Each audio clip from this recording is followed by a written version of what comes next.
So another device that's been around for a long time is a router. And what's important, one thing I didn't talk about with a bridge is that a bridge will not send out collision information, collision packets. If you think about it, when I was talking about what collision domains are, let's say you just have one domain, you have one network segment, and I said that as you put on more and more devices, then there's going to be more and more collisions. Well, once you get too many, that's going to degrade your performance, so you have to split them. You have to have more than one collision domain.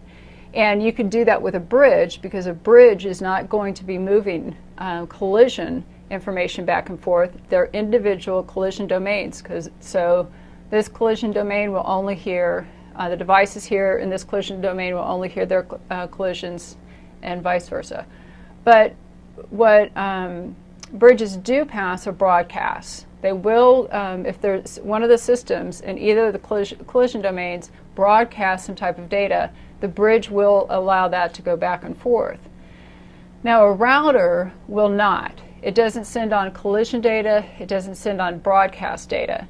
And a router actually creates two separate networks. A lot of times they're called internetworks.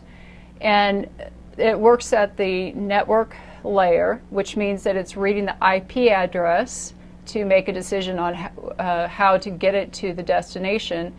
And this is also where routing protocols work within the routers that will build tables of the network to determine how it needs to, which port it needs to go out to get to the destination.